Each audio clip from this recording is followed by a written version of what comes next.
இன்னைக்கு Monday morning காலையில் எழுந்ததும் ஃப்ரெஷ்ஷப் ஆகிட்ட உடனே சாதம் ஒரு சைடில் வச்சுருந்தேன். உருளைக்கிழங்கு பொரியல் தான் தாளிச்சிக்கிட்டு இருந்தேன்.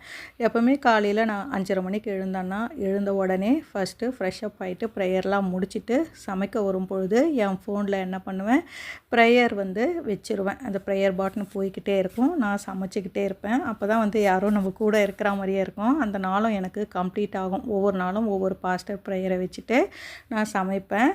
இன்றைக்கி பொட்டேட்டோ ஃப்ரை பண்ணிட்டோடனே பாப்பாவுக்கு மினி சப்பாத்தி தான் போட்டு ஆற வச்சுருந்தேன். அதுக்கு பிறகு தான் டீயை ப்ரீஹீட் பண்ணி குடிச்சிட்டு வந்துட்ட பிறகு பாப்பாவுக்கு சப்பாத்தியும் ஆறிட்டு இருந்துச்சு. கார்னை பாயில் பண்ணி ஒரு பாக்ஸில் போட்டேன். இது புது பாக்ஸு லஞ்ச் பேக் பண்ணுறது, சப்பாத்தியும் உருளைக்கிழங்கும்.